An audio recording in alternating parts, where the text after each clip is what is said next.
Oh, I don't think we had yesterday. So now that's just a shot. Because that's the other thing. The whole thing is, I think we're going to yeah. So if it was maybe do it. Oh, yeah. Otherwise.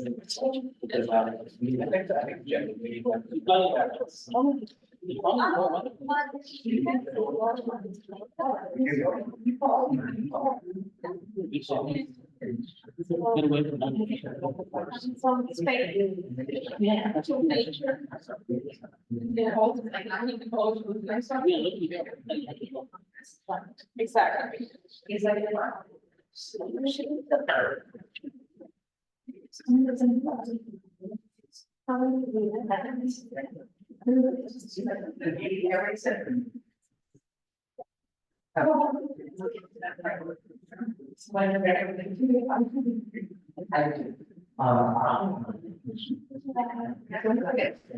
Yes. Yeah.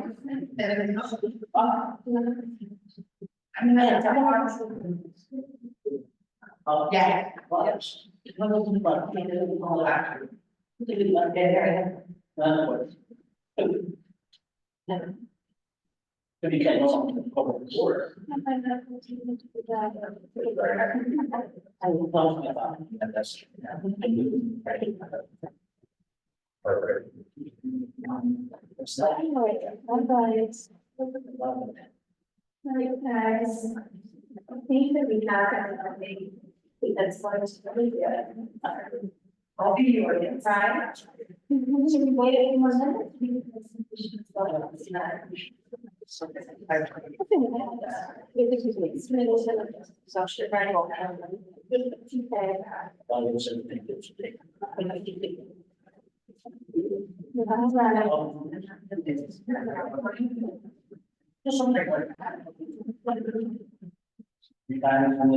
Feel like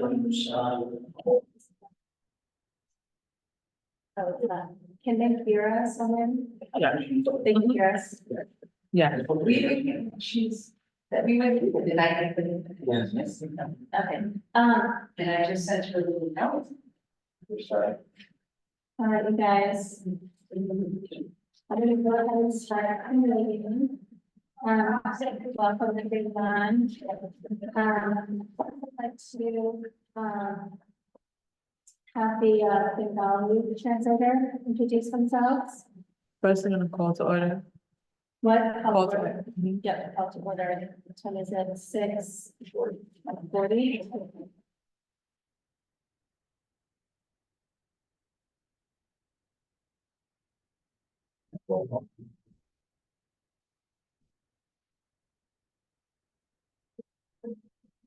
Don't we do yes, okay, I'm having. Oh, right, this everything. We'll call first. Okay, so, I'm just gonna start. Good evening, thanks for coming to the CEC 15, tonight, June 25th, 2004. I'm CEC 15 President Antonio Martinelli had a death in her family and won't be able to be here tonight. We're sending her our best, and we'll miss her. I'm Leslie King, the Vice President, and Vanessa Yuriko will be guiding tonight's calendar and business meeting. I'd like to call this meeting to order. 6:40, we're coming to you from MS 88 in Park Slope. I'd like to ask everyone here to please sign me to there's only us. Before we call roll, I'd like to invite the interpreters to introduce themselves and their languages. The Mandarin interpreter, would you like to introduce yourself?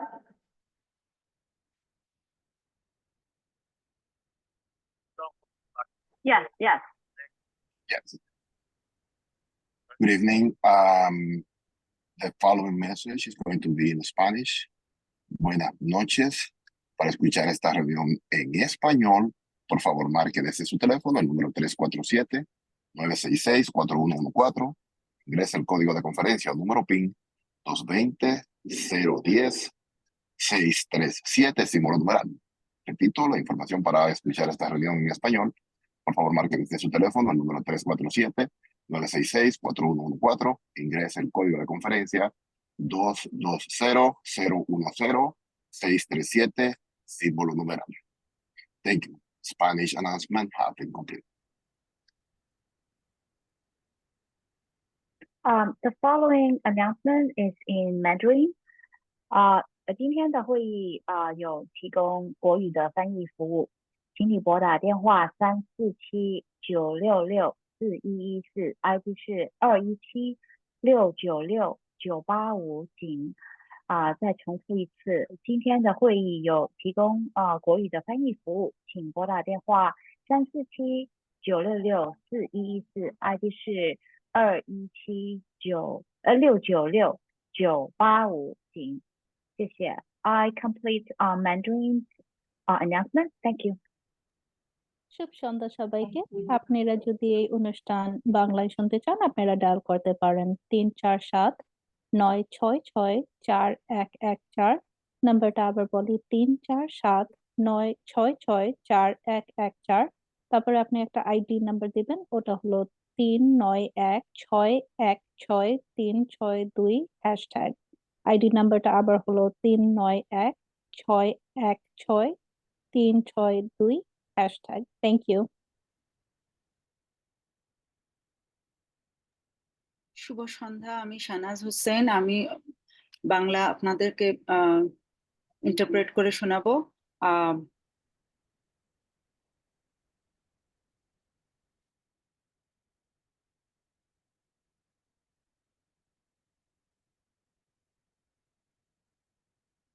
Did our management interpreter, introduce themselves?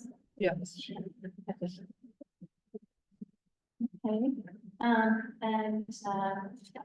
Jonathan, would you like to follow? Yes, so roll call, Antonia Ferrero. 是在我 Excused absence, Leslie King, Here, Vanessa Gonzalez-Yoga, present. Nancy Cruz has been excused absence, Donald Chumney has been excused absence, Nancy Randall. 7, Andrietta. Lauren Barkin is excused absence, Amun Rashid. Currently not here, David Goodall. Currently not here, Jonathan Davis, present, Victina Rogers. High school council member, Annalie Diata. Currently not here. Currently not have.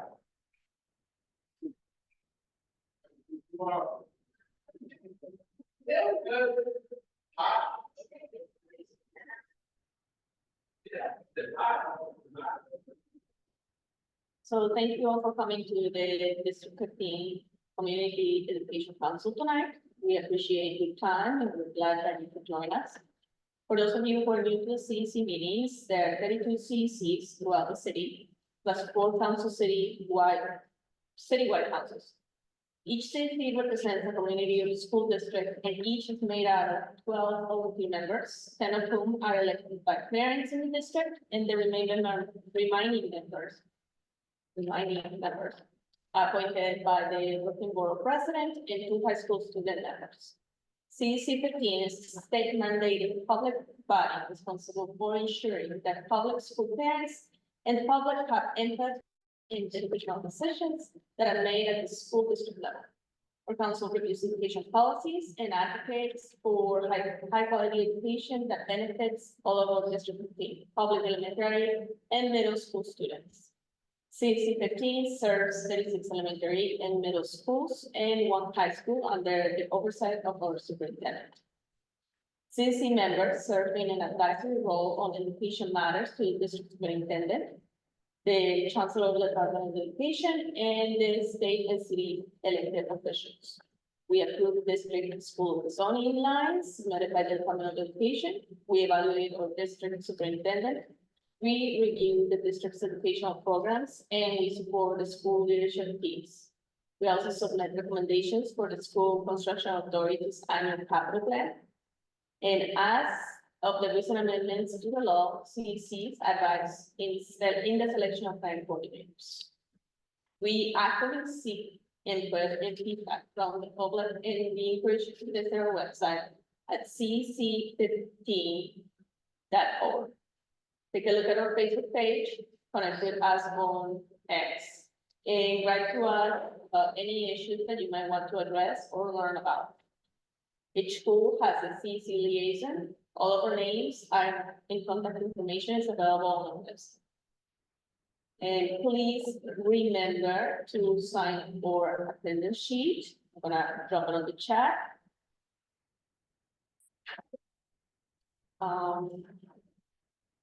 That's it. Great.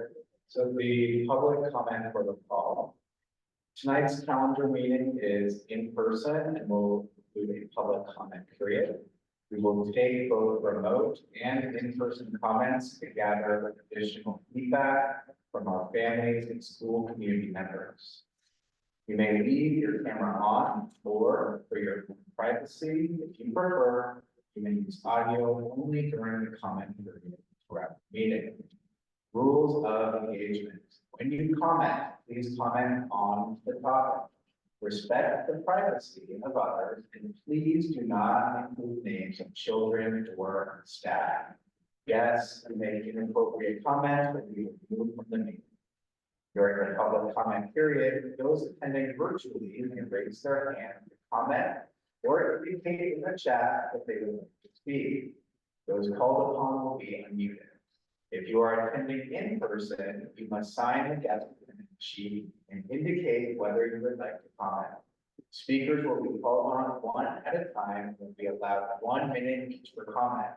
We will hear as many speakers as the time allows. It is possible that not every comment and or question will be given time, so the best way to get your question answered is always to write to CEC at cec15@schools.nyc.gov. CDC members will also be given a period. Members will be called upon. They're each permitted 1 2-minute comment and or question. If members do not have a comment, they can cede their time to the chair. Jonathan, Antonio has prepared some remarks for tonight that I'm going to share with you all. Good evening, everyone. Thank you for joining us tonight for our June calendar meeting. June is a very busy month. It is Caribbean Heritage Month and Black Music Month. It is the month of Pride and Father's Day. It is also the month of religious holidays. I wish a belated Happy Shabbat and Eid Mubarak to those that observe, and of course, Happy Juneteenth. CEC 15 was active in several school district events. On June 8th, Vanessa and Antonia participated along with our President's Council at T15 Learning Together Family Day at PS 32. It was a fun day of carnival activities. This was one of our family leadership coordinator, Christine Carroll's projects. She did a fantastic job. I understand that Christine has resigned. She contributed to so much of our school district over the years. She's an indispensable source of knowledge, and we will miss her tremendously. On Tuesday, June 18th, we held our celebration of the D15 diversity plan, 5 years later at MSCBA. The event was well attended. It was great to see those who contributed to the success of the D15 diversity plan, including former Superintendent Anita Scott. I'm going to add links to our chat. You got it? Okay. This is going to add links to our chat. There's the diversity plan evaluation report and the diversity plan 5 years later. Let's see in the chat. Also summer meals, the New York City Public School offers summer meal service beginning on June 27th, continuing through, August 30th. Breakfast is, offered from 8 to 9:15 and lunch runs from 11 to 1:15. Meals are served Monday through Fridays with the exception of July 4th and 5th. The merger split citing of PS 295 to PS 10 are in very early conversations about possible solutions to the low enrollment at PS 295. Liaisons Hans Arietta and Nancy Cruz were invited to the SLT meetings 2 weeks ago and where the idea of the merger was discussed. Hans, would you like to share a summary with us? Yeah, of course, yeah. Good afternoon. Yeah, well, yesterday I have the meeting May 29 at 10 a.m. And Mr. Alvarez and he came over to answer the questions they have. You know, he explained about emerging one school to another school, explain all the details about to the parents and staff and the principals. He also explained about the zoning, the DOB proposal to 295 and the city wants to implement the 6% class size. And yeah, it was a very thorough meeting. Everybody can get happy with the answer to the questions. And also, you want to know a little more about it, I think we can ask with Katrina, she's right here from PS10. Yes, hi, sorry. If you want to share anything about the merger between the two. Sure, I mean, the time to talk about it on the PS10 side, on the PTA and just as, you know, as interested families. From our perspective, you know, we've been thinking a lot about how significant these communities are. Anyway, I think from the 10 side, we acknowledge that we're a really large city.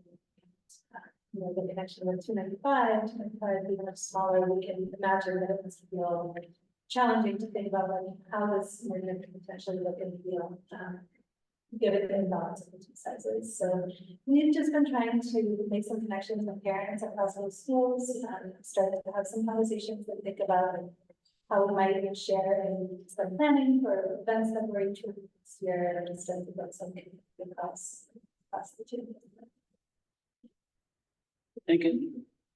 And I guess that leads me into Tina Rogers, I'm a member of CEC 15. Welcome.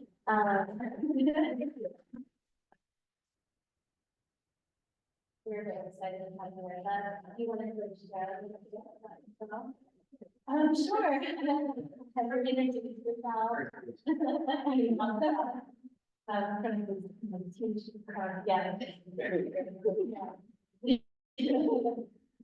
Yeah, so I'm Tina Rogers, I'm the parent of PS10. My kids are in 4th grade and 1st grade. My daughter was at PS1 to 4 for the UK, and my son was at KT8, so we still in the area. I was involved with PS10 as a co-treasurer and have really appreciated the opportunity to get a sense of how things work behind the scenes, to feel how the pressures of both sides of the community PTA as we're trying to build community and raise funds, and then within the administration is the kinds of difficult decisions that we. So really excited to get involved with the district-wide level. We've been thinking a lot. Intent is a school that I think is in transition in a lot of ways, and we've been thinking a lot about how we're situated within the district and how we might think about a role relative to other schools that we might both be supported by and be able to support other spaces in the district. So that's I'm not sure. Okay. This is also our final calendar meeting of 2023-24 school year. And we wanted to briefly reflect on the work that the council has done. We've passed several resolutions. CEC 15 supported the MS 447 change. CEC 15 supported students with personal information compromised due to 2023 data breach. Also, ask the New York, SVT to adjust interpretation of the McKinney-Vento Homeless Assistance Act. The CEC 15 imposed the 60-day limitation on shelter stay for families in public schools, for families of public school students. The CEC 15 urged the DOE to implement the proposal of the class size working group and comply with the new class size law. CEC 15 supported the sustaining key education programs funded with expiring federal COVID-19 relief. CEC 15 urged the implementation of daylight provisions at intersections throughout the community school district 15. CEC 15 signed on to memorandum, of the opposition of the A1799/2967 establishing a citywide leadership team in New York City, and signed on to a call to sustain the removal of the district priority in Manhattan. And CEC 15 worked for 3 months in collaboration with families on a resolution to prevent and respond to hate speech. I wanted to thank on behalf of myself, Antonia and Vanessa, our fellow council members for all their contributions, collaboration, cooperation. You all have challenged me, I'm speaking for Antonia right now, to rise to their expectations of the office of the CEC president. I also wanted to say thank you to Antonia for all the tireless work that she put in to organizing our meetings, our minutes, going to countless events, and showing up all of us, no matter what we're doing, helping with resolutions, solving problems, and just being an all-around like supportive, wonderful president. Oh, I feel that contribution is already like. Yes. No. Thank you.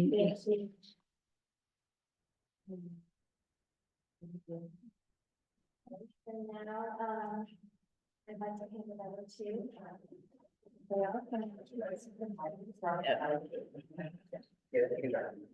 There's no screen today.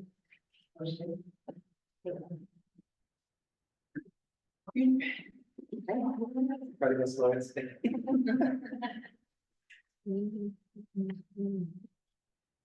Good evening, good evening.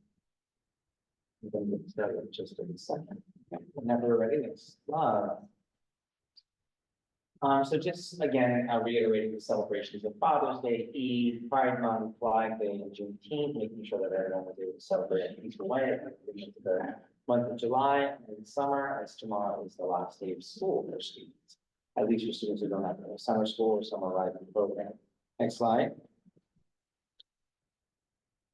I'm sorry.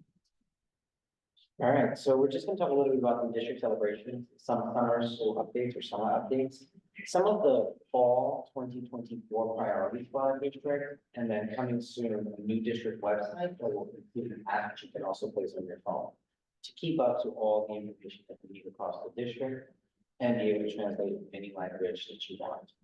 Next slide. So our district celebrations.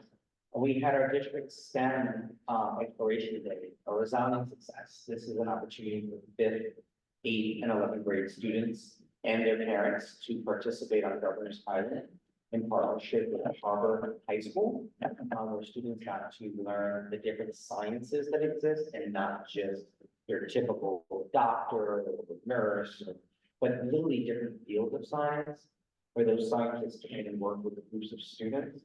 And then students got to participate in several different science experiments that connected to the science that they were learning. It was a way for us to be able to start exposing our youth to the different sciences and opportunities in STEM that exist in the college we're ready. We have to expose our kids to many different aspects of science and different areas of math and technology in order for students to be able to engage with what they want to do as they become older and prepare for their futures. So that was just one way we started that. Next slide.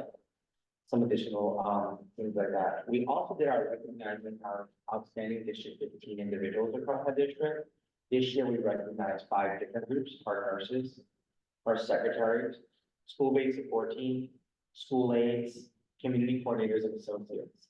We were also lucky to have City Council member Alexa Vilez, as well as Shaman Meet, present every single one of the members that got an award from the district, an award from City Council level citation. So it was an extra wonderful experience. I can tell you that this is a really important day for me because we always recognize the same people in our school communities, not recognizing that there are multiple people in our school communities that make our school function.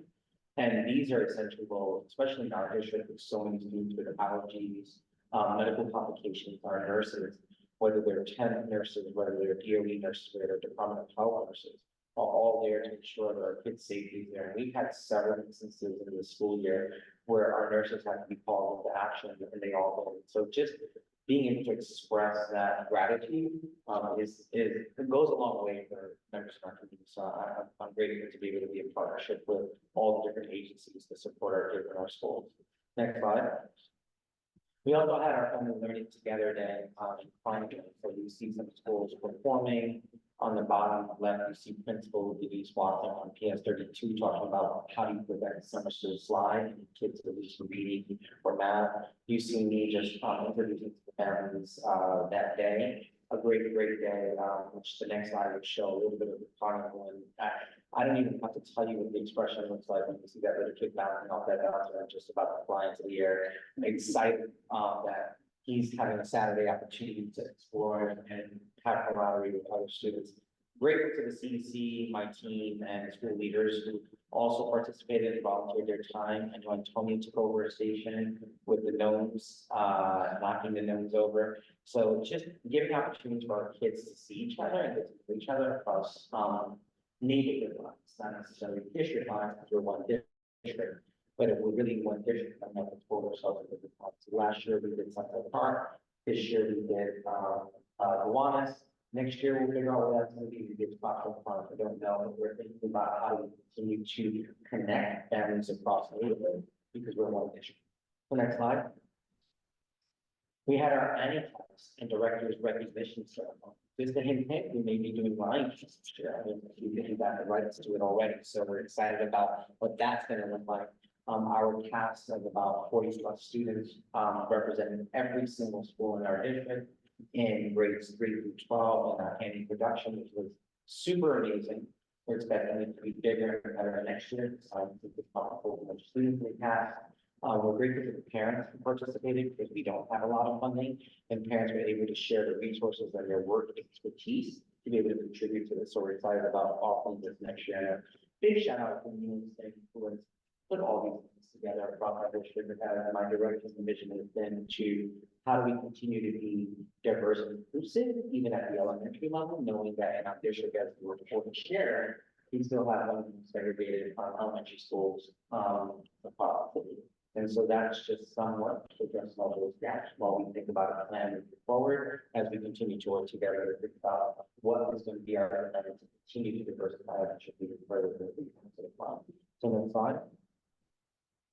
Our division network. This is where we were able to hear parents, staff members, community members share their experiences. We brought in Superintendent Scott and Deputy Superintendent Lotto, but also students who've been to the Youth Equity Congress and teachers and principals and even CEC members who are also parents to the table to speak about their experiences of the diversity plan, learn about it. And as you saw in the New York Times, the book of Richest Parents article, and the article that came out today in the New York Times again, around how the city can use our model, not only citywide, other cities across the nation can use our model to help find ways to integrate their school communities. Not to say that this is the direction every district should use, but the process that we put in here is the direction everyone should think about using as they think about how it takes community and schools collectively together to make decisions that impact the district. Even when people are angry, even when people are voicing negative opinions, we have to do something. And doing nothing is just as saying, okay, so I applaud those who started this work. I was fortunate to continue this work and expand the work, and we're excited to continue to do more in the future with our community. So more to come on more diversity plan on meetings to think about what are the next steps we take in the recommendations and what the community says we can do to uplift, continue diversity across our district. Next slide. Celebrating Pride Month, this is just one example of PS 118, who did an entire march across their community, collectively. This is leadership, parents, students, community members, and so just giving an idea of some of the things that were used to celebrate some of this. Next slide. We have our Borough President Supports Cultural Learning at PS1. That is actually happening today, or that happened today, this morning, where they talked about the story of history. They were able to bring Puebla, which is a story of Cinco de Mayo and where Cinco de Mayo came from. That being a school that has a large population, they were able to do a celebration there. First, the kids actually understood the real meaning behind Cinco de Mayo. And understand where it came from. So we thank the Borough President's office for making this opportunity happen across one of our schools in our district, and actually three schools across our district. Next slide. Summer School Rising. So the NSSI math ELA will be used again next year, which was used last year. We saw promising results with it, so we want to continue that work. What we like about NSSI is that they've been doing a lot of training for the summer that happened. Oftentimes, teachers get trained on the summer curriculum on the last 2 days, which should be this Thursday and Friday. But they've already been getting on with the training, and there's also going to be training on June 28th, which is the Friday, and July 4th, which I believe is the Monday. Middle school's extended CBO hours were restored, so they now will go from 8 a.m. to 6 p.m. Monday through Friday, and academics will only happen from 8 to 12 on Monday through Thursday.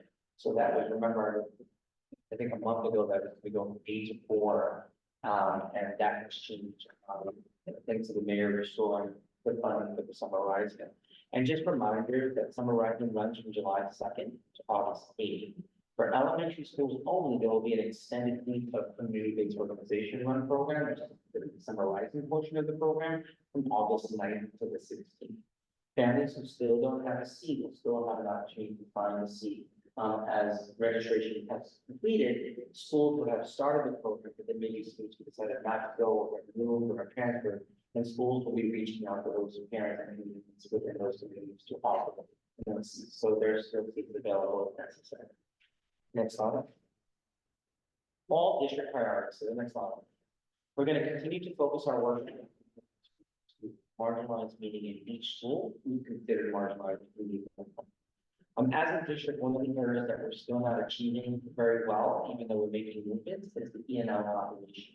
We have the largest ENL population in Brooklyn North as a district. And so we're going to be focusing a lot of work on who's going to be achieving that, and those particular students across our district as well. We're going to continue our work with data and that's sort of using the idea of the whole child, social emotional learning, and the data to help us make instructional decisions. As you all know, we had our curriculum rollout for elementary schools in Whitman and HH, which we've been working diligently. Today we have Teaching Matters, who's going to be our organized work partner in delivering that work. We met as a team to think about how we're going to run that work out. Here we have a professional development plan for the summer for parents. We have a professional development plan for teachers who decide they want to, but we also have a robust professional development plan for the next school year for administrators, teachers, paraprofessionals, foster teachers, and parents for next year. And that's in addition to the professional development that teachers are going to get through side-by-side coaching and Teaching Matters that's going to support this work. And we also have our Article 1, which is for our K-through Article 1, but also I started this work across all middle schools. That was not a mandated curriculum. That was a decision that all middle school principals decided to do together in collaboration with the high schools. As a result of that, we all heard yesterday the mayor announced New York City Softball, which is the idea of using illustrative math to support the sexual understanding. As a result of us doing this work, we will offer the opportunity to get a math instructional specialist that will help next year in supporting the schools that have already started. even further their work through side by side coaches. So we're fortunate to get that additional resource that I didn't even know we were gonna get, so about a week. So I'm excited, after we're now, and getting additional resources to support that work. That the school, middle school principals have already been forward thinkers in our district, and thinking about this is the direction they want to go with mathematics. And I'm supporting them, with it. Now we have a chance of supporting us with an additional resources, so we're excited about that. We're gonna continue our foundational literacy practices and continuing our work, skilling that work, our foundation work, our PAI work, foundation skills related to phonics and meaningful awareness work. And then we're gonna continue to do differentiated database, small group instruction in class, and continue that spatial teaching, even with using the HMH and waivers. Next slide. We're also going to continue our project-based learning work, which was presented here at CEC, that we're going to continue to do that work. It's been continuing to expand, and every year we're getting even stronger with this work. We're going to continue to work on the ICT models to ensure that the schools are not just using one model, using several models, such as station teaching, side-by-side teaching, parallel teaching, team teaching, so on and so forth. So we want to make sure that that continues. We're also going to continue the professional development and interpretation across schools for principals, assistant principals, and teachers across our district in all areas of the work that we're trying to do on. And so all of our principal community conferences have now dedicated half a day to actually having schools visit each other's schools on a monthly basis for principals and assistant principals. And we've also done that. Our robust PD plan is about 8 pages long that provides opportunities for several teachers across our district to meet each other. One of the things that we were facing as a difficult is how do we provide support, for example, to a school like 295 or 94 that might have only one student. Who do they support about during the Monday session? We're creating a calendar that will allow them to meet twice a month, those Mondays. Be able to go to PDs with a 6 set of 8 different teachers from the district and learning from a teacher to the teacher that's under there that we can really highly qualified to be able to support other teachers. One of the things that we like about we're probably the only district who's using ProTracks to be able to give CTLE credit to all teachers and administrators across our district that we get continuously certification every 5 years. So they no longer have to go to the UFT, to CSA, or to other organizations, or pay to get those credits. We are giving it to them by them participating in Power Learning Series that's tracked and sent to the state on a year-to-year basis for their payment. We're trying to build capacity across all stakeholder groups and trying to leverage that sustainability so that all can support the learning across our district. And of course, we're going to continue with that chronic absenteeism. Just to report, this year we dropped our chronic absenteeism to 20.1%. That is a significant difference of about 6% of the district model. But more importantly, as I shared last month, the numbers still remain, and we only have 1 day left tomorrow, so I know this number is going to be fine. 81% of our Black boys that was their exhibition last year percentage. This year we got it up to 91%. We only put a 3% request in place, so it's very difficult to move that number across the district. But we moved 81% to 91%. That's, I have to thank Neil Singh, the attendance teachers, the Office of Students in Temporary Housing, who actually provided additional support at showing that those families were visited, but also the school leaders who focused on case studies that they were doing with their assistant principals around students who were struggling to address those gaps. And this is a prime example of if you put your focus and your energy on what you want to see improve, it can happen, even with such a high performing district. And so next slide. Curriculum rollout. Schools are going to receive needed materials over the summer. The materials are expected to be received before July 31st. Schools will be reporting to superintendents that they received their materials. There will be a checklist so that in September, we can say that it's materials. We've embedded coaching with the quality vendor. I just shared who that quality vendor is. Teacher Matters. I use them because they are uniquely qualified to provide HMH professional development and videos. So none of our schools are going to lose anything because we have 2 separate curriculum. Again, we're a unique district and we have 2 curriculum in our district. That was set forth by the principals advisory who shared the same most sense for our district because we're such a large district. And we were able to meet our needs and we were able to meet our needs. We had our pilot schools, sharing their experiences last year, to the other schools. So that's gonna happen in one of the professional development conferences that I shared. Foundation literacy programs are implemented alongside of the. So, for example, we also got a grant to get the GEO, which is part of the movement curriculum, for all of our first grade classes. Not only did we get, NYU and, Great Minds, the vendor for women, to pay for every single first grade classes, GEO materials, which are very expensive. They're all provided side-by-side professional development for every one of those first grade teachers, because first grade children technically really learn how to read, and we want to ensure that they have all those phonics and, decodable skills that are necessary in order to be fluid readers by seventh grade. School leaders are receiving full training that happened and will continue.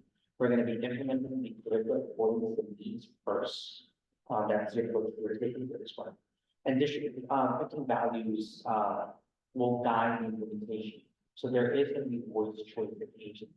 There is going to be use of the MTSS process.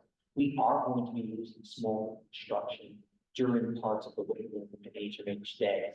We are being culturally responsible by bringing in tests for schools that have differences of students so that they can see those particular. Those have been the adjustments we've made. The chancellor has always said that the curricula is your tool. But then we also have to use data and then inform decisions. That's what we're doing in the process of district. Next slide. Illustrative math, our 6 to 12. We have the PDL series that are hosted at schools already. They've been doing it all year long. I think there was just a session today for IM for 8th grade teachers. June 2024 curriculum planning and unit 1 planning has happened already. Virtual teaching and learning series to understanding problem-based curricula and how to utilize the IM or IL platform for resources. We've been having in-person and hybrid professional development to unpack the units. In-school coaching to support teachers and admin and implementing a problem-based curriculum that's already happened all year long. The AP and principal professional development and coaching that's been happening all year long. And what's not there, which is what I shared earlier, the city announced New York City Solves. We are fortunate that we're going to be one of the 8 districts across the 32 community school districts that will have a math implementation specialist to support this work on a vendor partner as well. So we're lucky that we're going to be able to have those resources to make this happen. Next slide. I just wanted you to have this and everyone can have this. These are all the tentative dates of all the events that we're going to have next year. And if you click on the link, you will see that all the flyers are going to be. For any member that wants to share, we're going to make sure that the parents have this ahead of time so that they know that these are planned. These are all of our events for next school year. Please note that the only event that's changed the date is the Learning Together Field Day. We're going to do that at an actual school day on Friday so that we can bring schools together at maybe a park, like Coffee Park, getting a permit to do an event there as a bigger scale so that we can have more schools participate instead of a Saturday. We recognize that at that time of the year, it's very difficult to bring in parents and a lot of planned events from happening because of soccer, baseball, other things that parents are following. So we made a conscious decision to move that event to a Friday to make it a field day for the having our gym teachers or phys ed teachers work on reading events that could compete in for school, and maybe have a bigger event with some rich impact. But all of these events already have their flyers. You're welcome to print them out. You're welcome to put them on the website, Shanice, because they're already ahead of time. You will also see them on the website. Next slide. We're launching our new website, District 15 website on August 21st. In addition to that, families will be able to download their apps on the phone, whether they have a phone that's Android or Samsung, or if they have an Apple phone, it doesn't matter. The only thing this won't work on is on the flip phone. But nonetheless, if you're using a flip phone, people still do, they still have access to the district website. That website is updated on a few things. I've read loud and clear some of the feedback that we've received in the community from the CEC survey. One of the things that families wanted was newsletter. So we are going to have a newsletter that will provide updates constantly. There will be calendars for families to register for our professional developments. but also calendars for them to see when days are off and what's happening at different school events. There are several schools that like to share their events that are open to the public. So, for example, I know 295 that when they invite everybody, whatever in the community, everybody in the district. That's an opportunity for parents to see some of the things that are happening, which are schools that might be free. Then they may be able to bring their kids, so that's another way to bridge those gaps.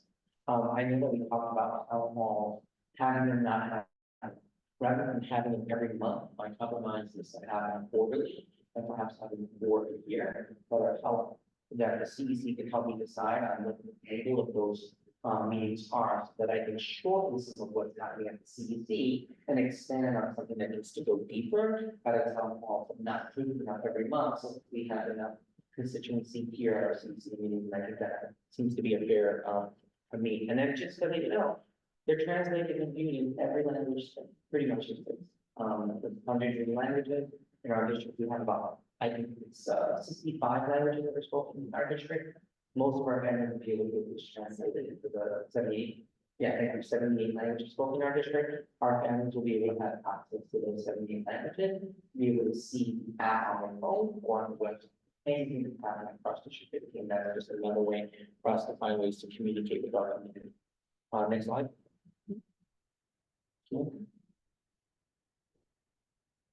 So let's now go to those joining us via Zoom. Is there anybody who has a comment or question for the superintendent?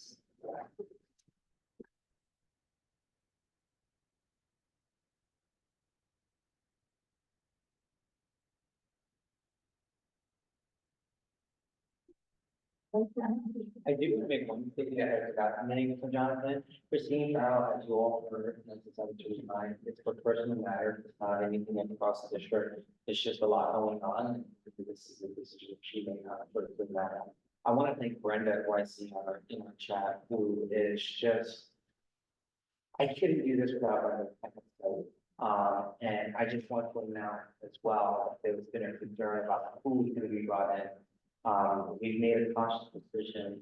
There have been a few possibilities of parent organizers that already exist in our school that we see as potential candidates. And so we're going to interview those first by recommendation, not only from Christine, but also from Brenda.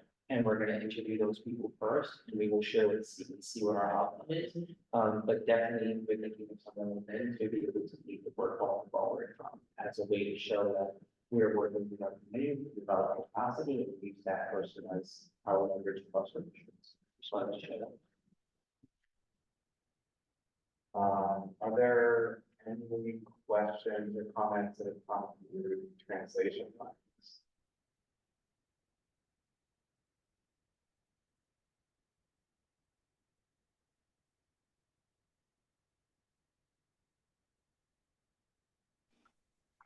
No comments, no question in Spanish line.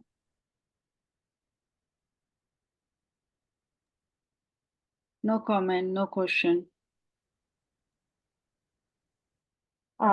In the Mandarin line, there's no questions or any comments. Thank you. There are no comments or questions through Zoom. We'll move to in person, where we only have our wonderful DOE members here. Would you like to comment on your colleague?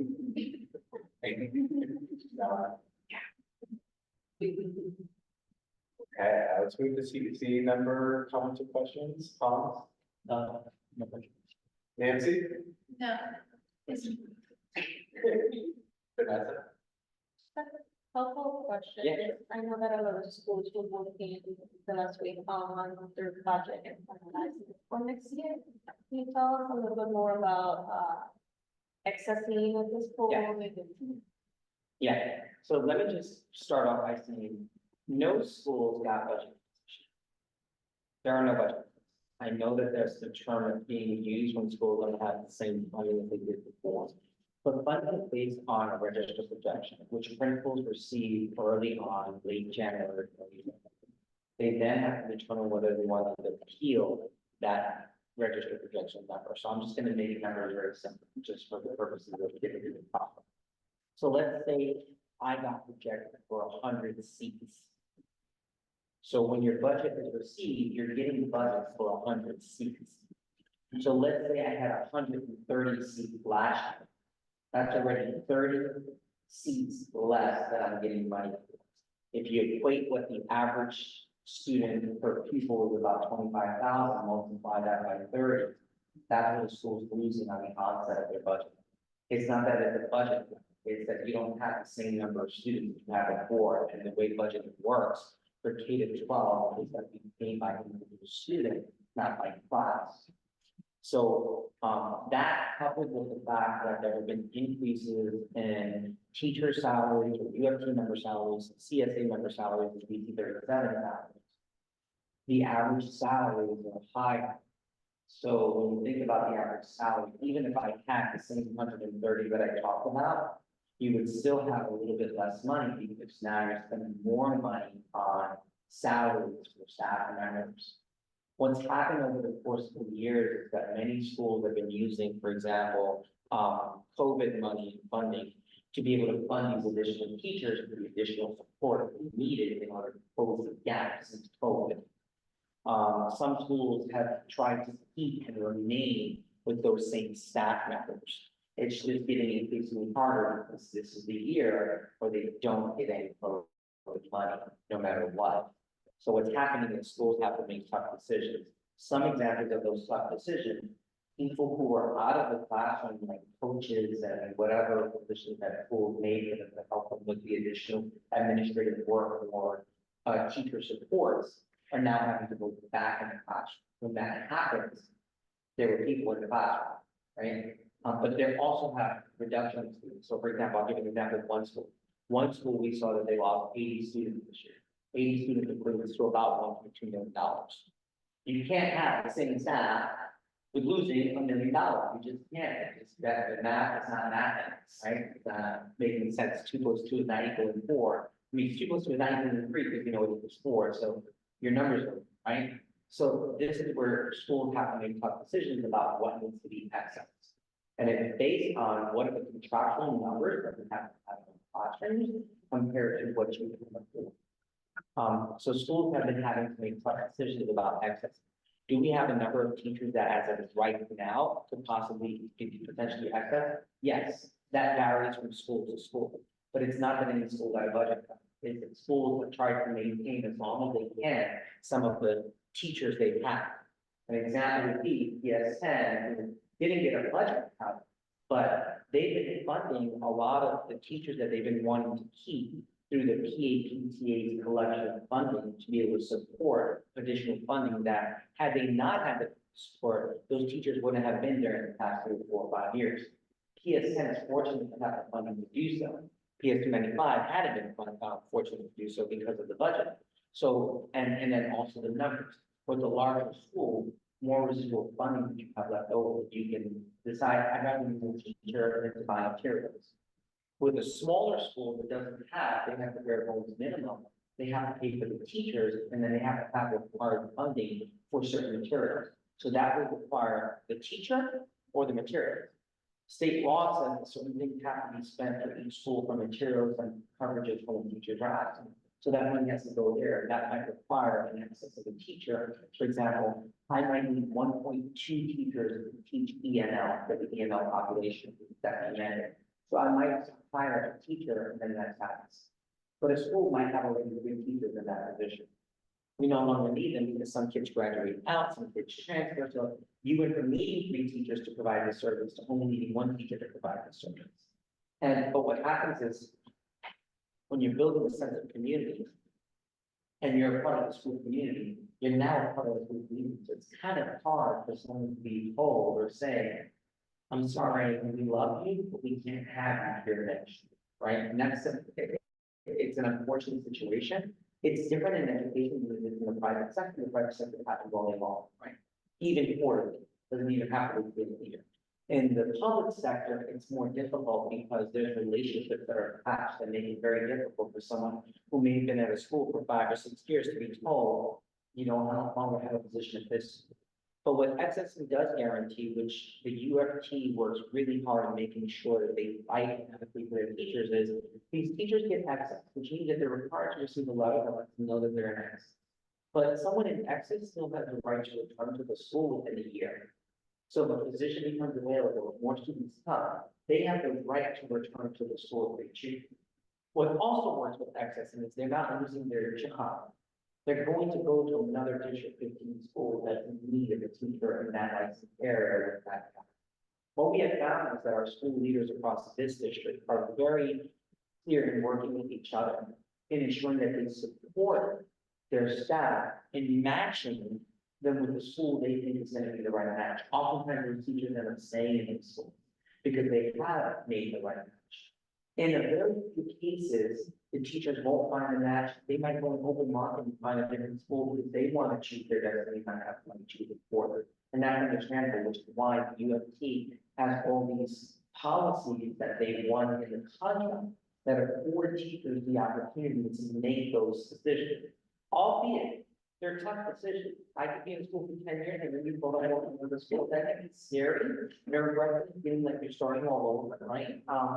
And there's other aspects of this, right? In some cases, somebody might have to be excess because of a grievance. Somebody with a grievance, that person not getting that position, that person, that ex person that has a position may be excess. So all this is very complicated, all to say, Vanessa, but what I can say is that we know how many people at this point are close to being in. We're not finished. We still have about 6 budget meetings tomorrow. I know because I'm scheduled for all of them because we've been part of every single budget meeting and helping school leaders make these tough decisions. What I can share that I didn't share earlier is that there is a possibility through the work with the mayor's office and his support that some of our schools may receive additional classes to support those students who are on the wait list for the pre-K classes. There may be a possibility that that's the case. Some schools across our district, based on zip code, might receive additional classes, which might support some of the teachers that may have been placed in excess. And the schools know about it, we just not allowed to share it yet until it's released and until it's approved. But those are some of the things that we're working on to address that. But I have yet to find a teacher who's been fired in District 15 as a result of being excess. So teachers can be assured that they will have a job. What they cannot be assured is that we return to the school that they may have worked for 3, 4, 10, even 15 years, right? Based on the license area. Yeah, sure. Thank you. Yeah, Yeah. we don't put any projections for Title I. Yeah, the only schools that are lost, my understanding from Title I right now is PS10 and PS 130. In terms of the two schools that are impacted by the diversity plan, what the city allowed them to do was the borough-wide programs. So District 15 students would get priority, but the spaces would also be available to those two schools to select students that are not from the district. And so that we're hoping will mitigate next year's Title I for those particular two schools. That was another way that we were looking to at least find a way to close that gap for those two schools. And that's Brooklyn Collaborative and Parksville Collegiate, right? In addition to that, we're already working, this possibility of a merger of 295 and 10 might be able to mitigate some of those circumstances as well for PSM because they're at their class. And so that might mitigate the circumstances for both schools being put together. So that might be another thing that helps. And then at PS 130, the principal already has a plan to try to address some of those gaps. But him knowing that in January already, he had already created a plan to address those gaps. So he's been able to mitigate some of those things. And some of those things have been placing some of those coaches into classrooms. Now, we're supposed to be receiving a reading implementation specialist. And now we're supposed to be receiving a math implementation specialist. My team, my 2 people on my team have reached out to those schools that we know have coaches that have been placed into the classroom, and we've asked them to apply for those positions. Because if the possibility of moving one of them to the district team, that would be two positions that can be saved at schools to bring possibility of excess teachers back into those schools. So those are ways we're trying to mitigate the circumstances. Yeah, I mean, with apologies for being new. It's okay. Okay.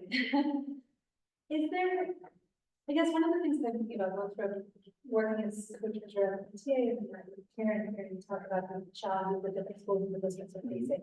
are there any ways to smooth some of that planning on the school side? It feels really choppy sometimes, not to them.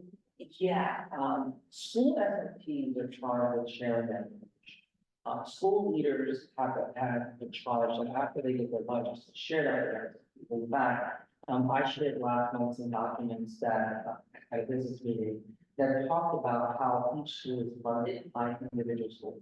It's my understanding that schools are gonna be getting that already as well, this year's budget now, as opposed to having received it a few weeks ago. That'll help you guys decide an informed decision on how to move things forward. I think what happens is some schools, from the leader's perspective, having been a principal myself, when you have a group of staff, it's very difficult to like look somebody in the eye and say, okay, you're not gonna be here.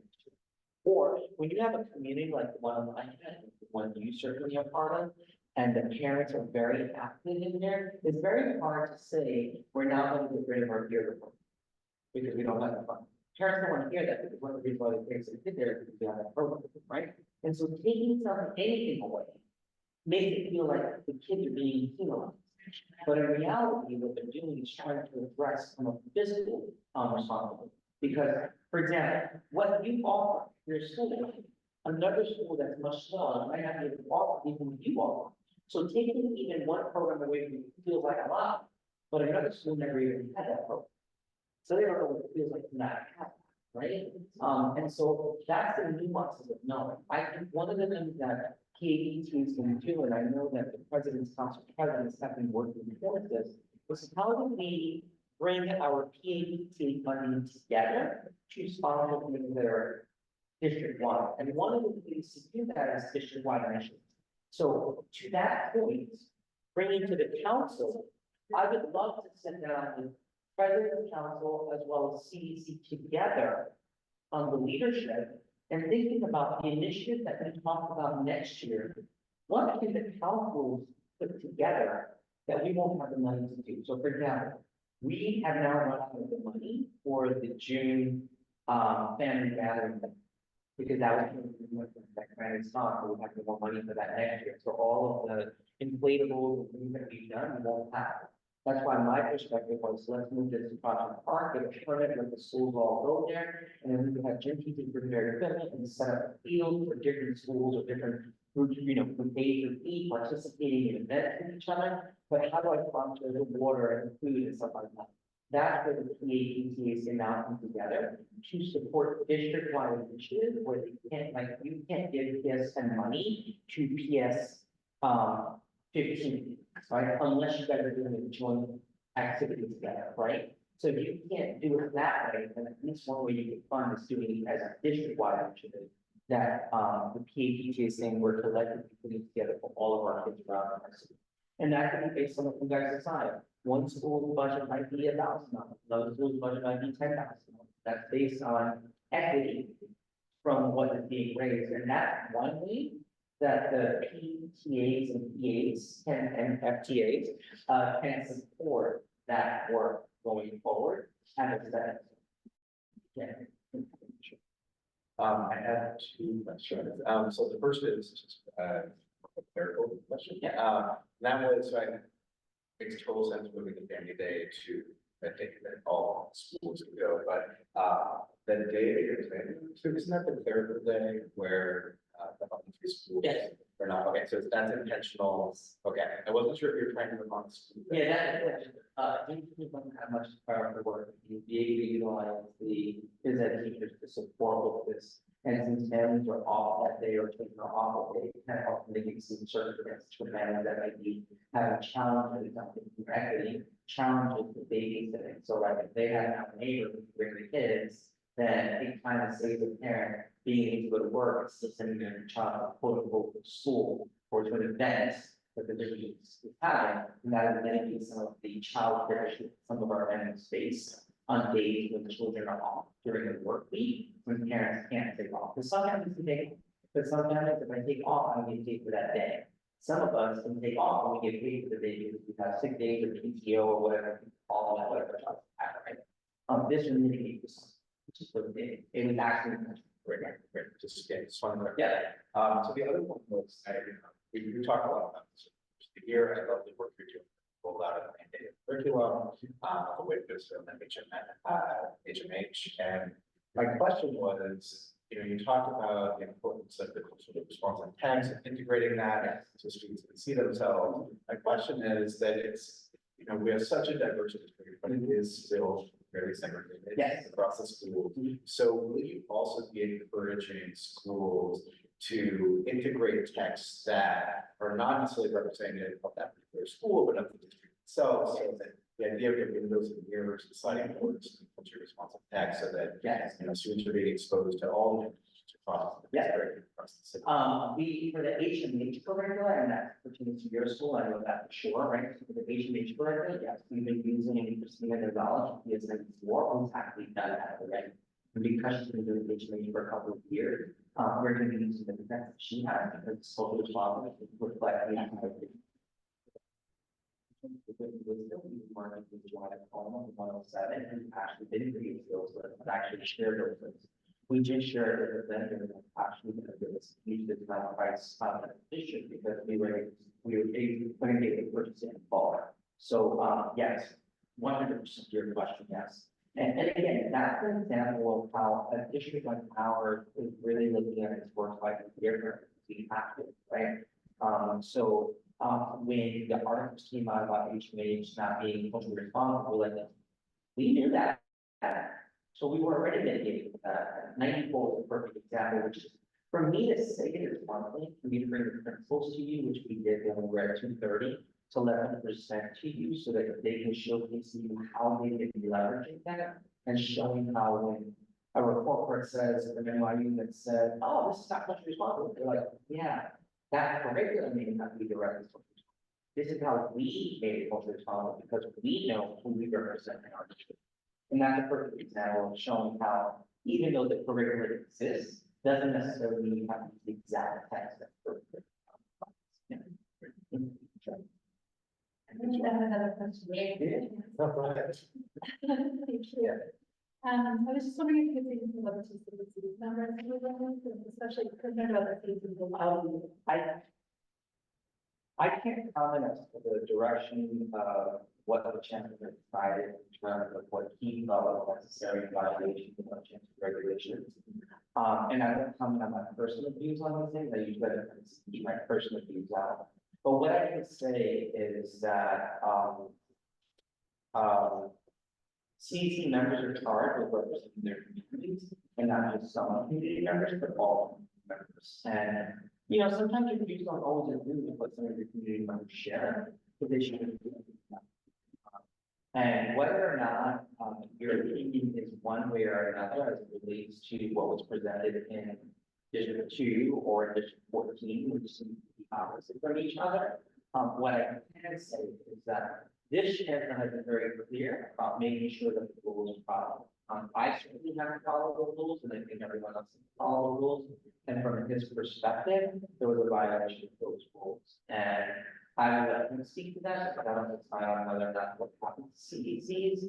And I have my own CEC to worry about, and I think I work well with my CEC, and will continue to work with my CEC, and still hear the differences in opinion. We all know that in our CEC here, there are differences.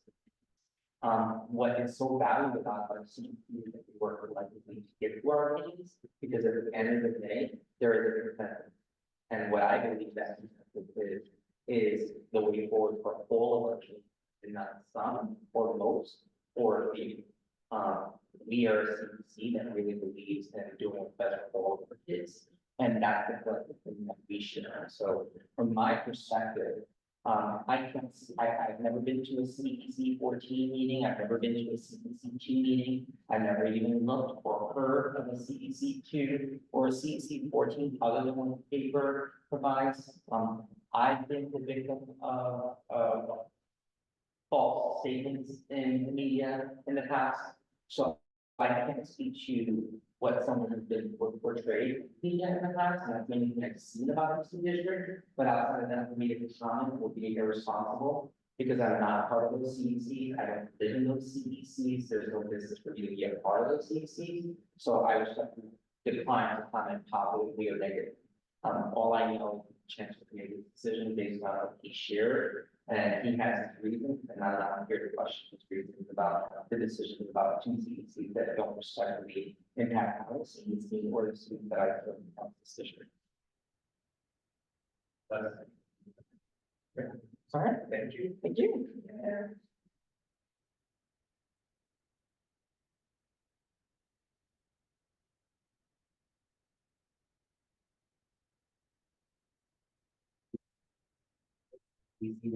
Very that question. Yeah. Good, good. Good, good job. Good.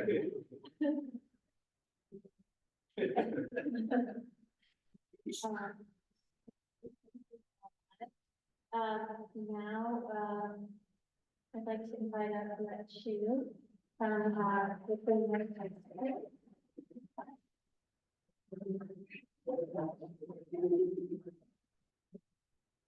well, right after follow. I try to speak slow today. I didn't speak loud. I listened to the chat.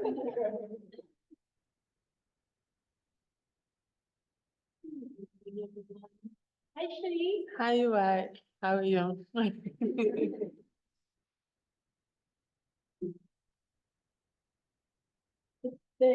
It's good? Black. Huh? It's black? It's a black screen. Oh, that's why. That's one nice.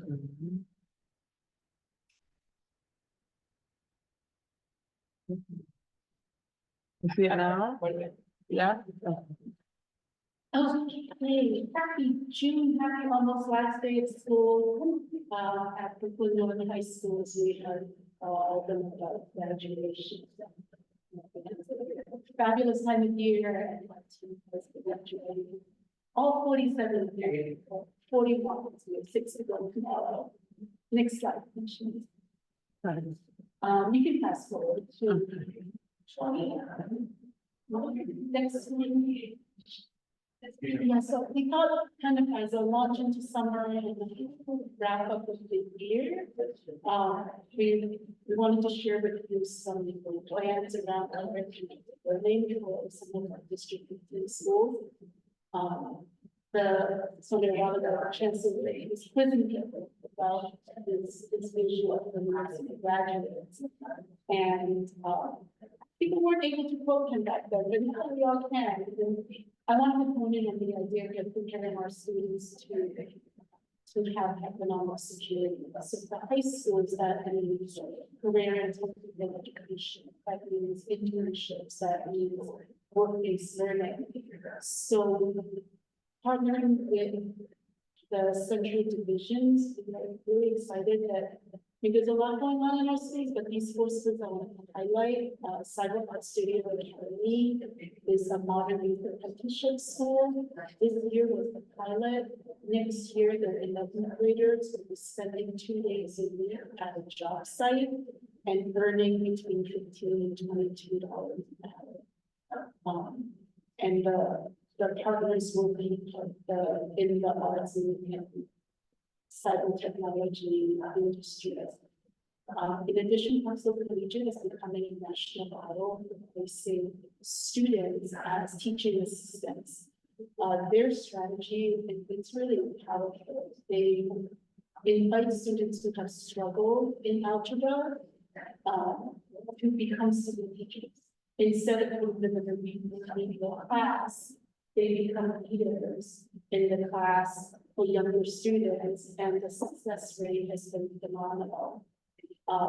John Jay Law has spent a year building partnerships with law firms to provide. This year they did site visits and the partners came to the school. Next year they are setting up apprenticeships and internships for their students. We're also excited to finally use, I don't know if anyone knows this is a beautiful park on the John Jay campus.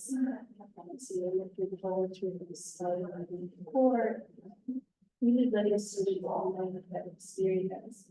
And then something that you guys were at last month, I think we already spoke about it, but so excited about the new technologies that are coming to Brooklyn because of the wind farms that are being built. we are working with some of the local economic development, the economic development corporations who want to help our schools to build pathways to this whole new industry that is coming to the way. So we're excited to support something like that. Next slide, please.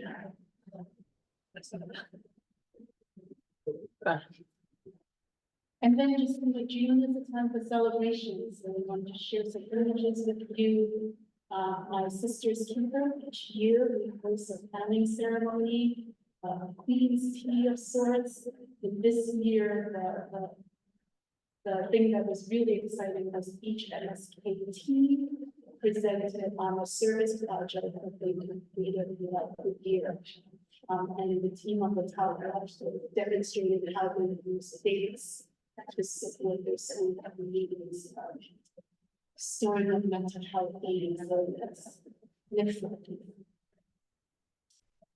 On the flip side, my brother's keeper scholars went up to Albany to join Chancellor Lester Young and the annual symposium. Two of our young men were inducted into the My Brother's Keeper Fellows Program.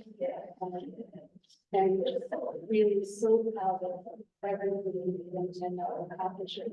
Similar to MSK, MBK chapters all completed a service project this year. Next year, we will be partnering with the foundation to connect this work to Catholic kids of MBC. Next slide, please. Okay, next. Need remote controls. Yeah. And then we brought the kids together. We took over the beautiful athletic field that goes in high school and hosted a field day where our MBK, the first time ever, we combined our MBK and MSK students. You can see Janice having the best time involved. But you know, we did old-fashioned things. They did like three-legged races and potato sack, coffee, and ate tons of pizza and had a dance party. It was really just, it was kind of a rough Sunday day. It really was just about coming out. Next slide. And then baseball. So this year, the PFAL championship game was all within the high school. It was John Jay campus, the John Jay Jaguars versus the Grand Street Wolves. And it was, I did like 20,000 steps during this game. Janice and I kept running back and forth because we couldn't just root for one team. There were both our teams. Grand Street ended up winning, but John Jay, a standing ovation. It was the first time I had personally been to Yankee Stadium, so it was incredibly powerful that as Janice said, to say that night we brought love showed up and stepping through the boat. So the John Jay Jaguars said they last year they proved volleyball powerhouse, and we're here to think about. Next slide, please. And then just as always, just a couple of highlights. Oh, God. Oh, that's so embarrassing. That's doing not knocking over shit. Thank you, Ma. Thank you. So just to come, Colorado High School recently had a wellness day in conjunction with the PTA meeting. Their courtyard was full, and friends came out in the evening, and then also started this Waffle Wednesday tradition, which personally hope will continue. I will be doing that next year. You can join me that. Sounds amazing. Next slide, please. And then just some updated data. We're again going through graduation right now. So the next time I see all of you, I will be able to present the class of 2023 graduation. Next slide, please.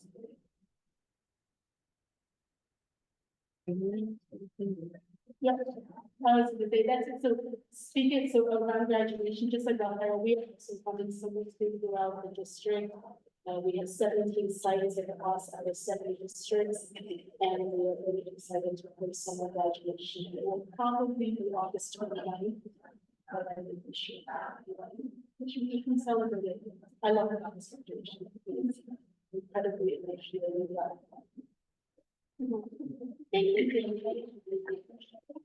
Thank you.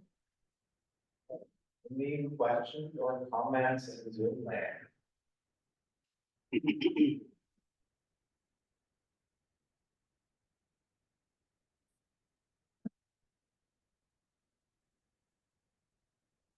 Questions or comments, the interpretation line?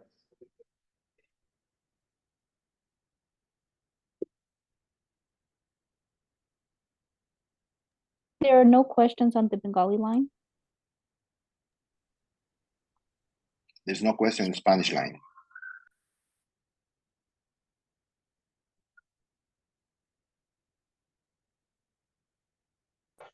There's also no question in Mandarin.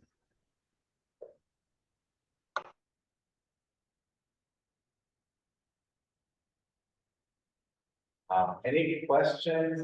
There's literally no. So we'll move to CEC questions or comments, Hans, No comments. Vanessa. Well, thank you so much. Thank you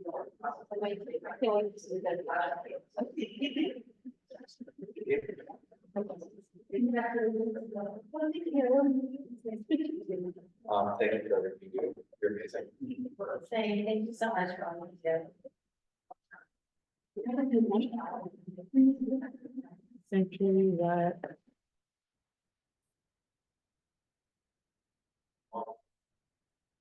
Well, one thing.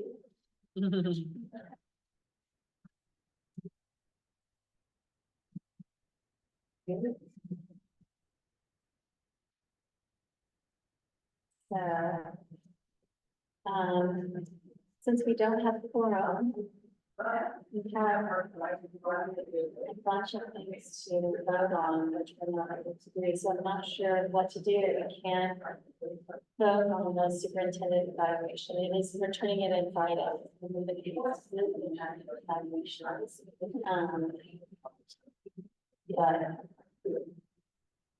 Yeah, generally, yeah, there to do your comments and your readings as soon as possible. So it's on the I'm sorry, I have questions. Yeah. So I saw that I do have a column with my name on it, but I don't really know who I read. So is it appropriate for me to read? Is it the I mean, as a sitting member of the CEC for this term, yeah, you are allowed to. You don't necessarily have to comment or the comment basically into an observer. I feel like my comments are mostly in my experiences like and which are yeah. We kind of some. Yeah. And as for the bylaws, I'll just say I could comment that for whoever wants to review them, they were updated to like a letter of law. When it comes to the article that we previously discussed on what sort of obligation CEC members have when speaking outside of meetings, as they in their personal use as a CEC member. So it is not just reflecting a Title 53 of the law. Penalties, although they are included in the transport regulation, we believe it's unnecessary to also put them in our bylaws. You're still bound by those penalties, but they are no longer being all about. Other than that. So do we vote on that at the start of next calendar year, so in July? Yes. Yes, so we have an obligation to review our bylaws annually. We have reviewed them. We don't have an obligation to vote. And it is given that we got a new CEC member, it is important that she is also with her bylaws for the coming year. So yeah, this is like.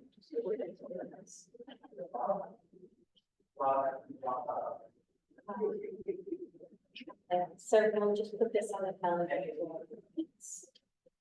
For July 16th.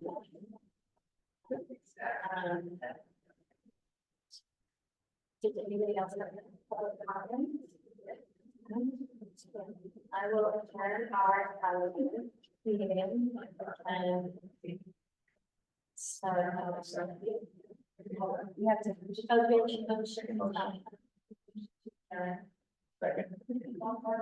Yeah. Great. So our calendar meeting is adjourned, and do I have a motion to start the business meeting? No. Now we start our business meeting.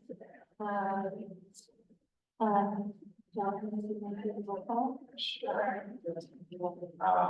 So, Tonya from Natalie, Susan, of the game, Present. President of Yoga, Present.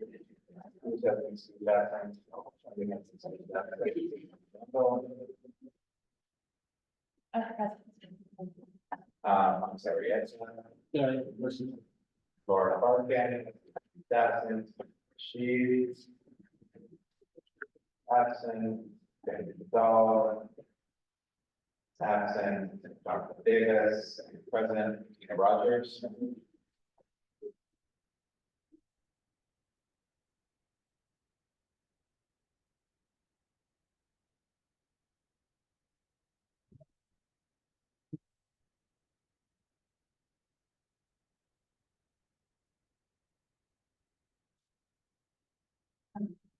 Okay, so we have a bunch of things to vote on for our, we can't vote on the minutes. We can't vote on any, we can't do any of our, so my question is that we had to vote on our budget to get reimbursed for money that we paid for the diversity, plan meetings. So does that just, we just shifted it to like the last, right? I mean, I guess there's just nothing we can do. I mean, the thing that we do would be to have a. And we're going to be able to vote on this at this point. So our budget, like, this, we are not going to get the budget that we wanted. We're not going to be able to do the budget thing for the month. We're not that goal. Okay. We're talking about the budget.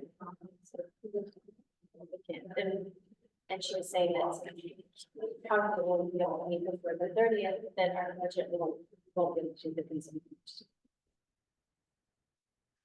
Yeah. Can we vote for the new budget for next year in July? No, same thing in July, as we are not getting ready for the new budget next year. Can we factor in money to cover the cost for the diversity of the plan of events to subsidize that cost, or just make that part of the size budget? Yeah, Yes. yeah, no. Yeah, but we can't take money from this. year. Right, we can't take money from this year, but we can take money from next year to cover the cost we promised them. Yeah, Yeah. Knowing that we obligated them, right. right? Okay, and if anybody has, I'm saying to myself, if anybody has reimbursement requests, make sure that you get them signed.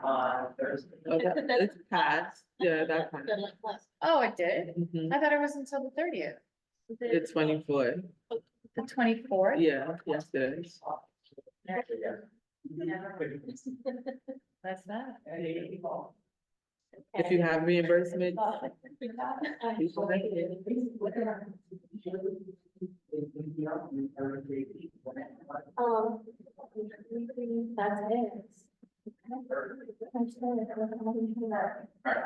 So Okay. we'll just walk everything over to our. Meeting. Okay, so I am motion to adjourn. Second. Third. Okay, awesome. Thank you, everyone. Online, thank you for Stay with us for the whole year.